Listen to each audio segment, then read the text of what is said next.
চলমান ডলার সংকট, মূল্যস্ফীতি, বৈদেশিক ঋণের চাপ, আর্থিক খাতে অনিয়ম, প্রকল্প ব্যয় বেড়ে যাওয়া সহ নানা চ্যালেঞ্জের মধ্যে ঘোষিত হতে যাচ্ছে ২০২৪-২৫ অর্থ বছরের বাজেট।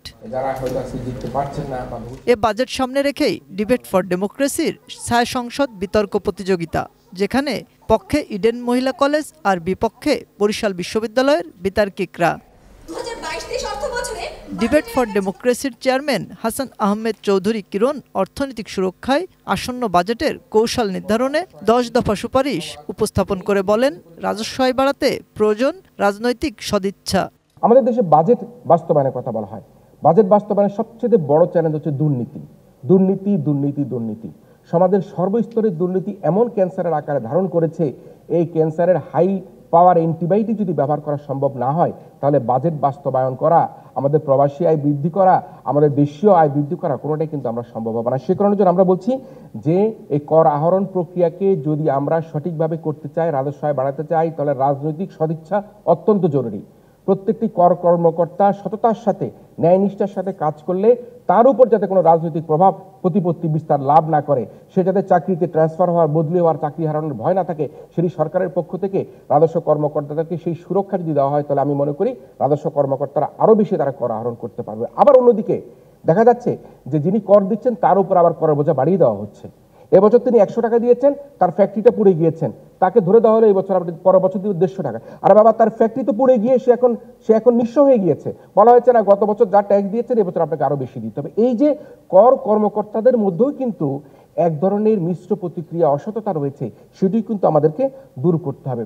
আমরা করের আইন, স্যার ভালো বলতে পারবেন, করের আইনের বই যদি কোনো সাংবাদিক ভাই পড়ে দেখেন, সেখানে এই আইনের বই পড়লে আপনি কিচ্ছু বুঝতে পারবেন না। এক বিধিমালা বলা হচ্ছে আপনি এটা করলে ওইটা, আরেক বিধিমালা বলা হচ্ছে আপনি ওইটা করলে ওটা। কর বিধিমালাকে আমরা সহজ সরল করতে হবে। একজন করদাতা যাতে বুঝতে পারে তিনি কি কারণের জন্য কর দিচ্ছেন, কি কারণের জন্য তিনি কর না দিলে ক্ষতিগ্রস্ত হতে পারেন, সম্মানহানি হতে পারেন। সে কারণে কর বিধিমালাকে আমরা এক এক জায়গায় এক এক রকম ব্যাখ্যা না করে এটাকে আরো সহজ সরলভাবে কিভাবে জনগণের কাছে আমরা উপস্থাপন করতে পারি, সেদিকে আমাদেরকে খেয়াল রাখতে হবে। আমরা শুধু এই যে রাজস্ব আয় বৃদ্ধির কথা বলছি, আসলে কি সেটা আমাদের সম্ভব হবে?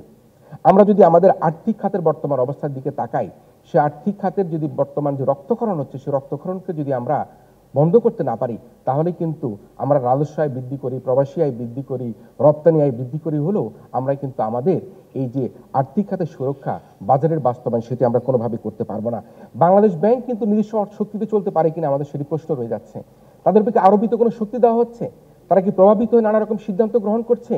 আজকে ব্যাংকিং প্রতিষ্ঠানগুলোকে কি কারণের জন্য বাংলাদেশ পারিবারিক প্রতিষ্ঠানে পরিণত করে দিল? এগুলি সুরা না হলে কিন্তু আমরা আমাদের বাজেট বাস্তবায়ন বলি, আর্থিক সুরক্ষা বলি, আমরা কোনো কিছু কিন্তু আমরা করতে পারবো না।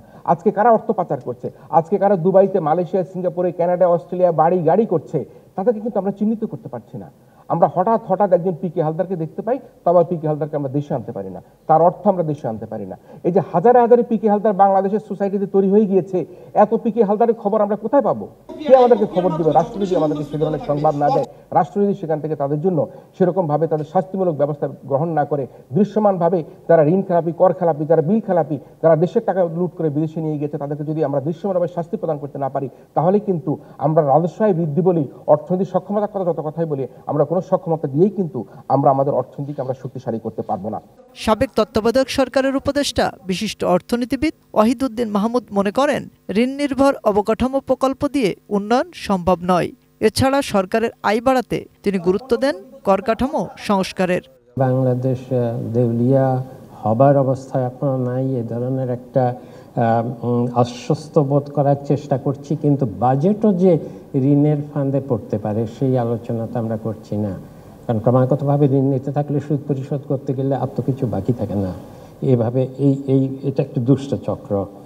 আর রাজস্ব সংগ্রহের দুর্বলতার কারণে আমাদের উন্নয়ন ব্যয় বাড়াতে পারছি না, এটা আমরা সবাই জানি। শিক্ষা, স্বাস্থ্য খাতে আমাদের যেই জিডিপির অনুপাতেই বলি আর বাজেটের ব্যয়ের অনুপাতেই বলি, আমরা যা খরচ করি সেটা পৃথিবীর বা উন্নয়নশীল দেশগুলোর মধ্যে একদম নিচের দিকে। এত কম সামাজিক খাতের ব্যয় করেও যে আমরা কতগুলো সামাজিক উন্নয়নের সূচকে এত উন্নতি করলাম, যে শিশু মৃত্যু হার, জনসংখ্যার আয়ু বাড়ানো, মেয়েদের বিশেষ করে স্কুলে যাবার হার, এসব সূচকে তো বাংলাদেশ অভাবনীয় উন্নতি করেছে এবং খুব কম খরচে। এটাকেই বাংলাদেশের যে উন্নয়ন বিষয় বলা হয়, এটার জন্যই বলা হয়। কিন্তু এসব সূচকে আরও যদি উন্নতি করতে হয় তাহলে কিন্তু এই শিক্ষা স্বাস্থ্যসেবার মান বাড়াতে হবে, যার জন্য বরাদ্দ বাড়াতে হবে। এতদিন আমরা শিশু মৃত্যু ঠেকাতে গিয়ে শিশুদের টিকা, ডায়রিয়াতে খাবার, স্যালাইন, এসব স্বল্প ব্যয়ের সমাধান দিয়ে চালিয়ে গেছি। কিন্তু এই সব সমাধান দিয়ে তো আর বেশি দূর এগোতে যাবে না। এরপরে আরও অর্থ সংস্থান দরকার হবে। আর শুধু ঋণ নির্ভর অবকাঠামো প্রকল্প দিয়েই তো টেকসই উন্নয়ন সম্ভব নয়। বৈদেশিক ঋণের বোঝা আন্তর্জাতিক মানদণ্ডে বলা হচ্ছে যে এখনো আশঙ্কাজনক নয়, কিন্তু এই বোঝা আশঙ্কাজনকভাবে বাড়ছে। বিতার্কিকদের তর্কযুদ্ধ শেষে ফলাফল। বিশ্ববিদ্যালয় পর্যায়ের এদিনের বিতর্কে বিজয়ী দল ইডেন মহিলা কলেজ।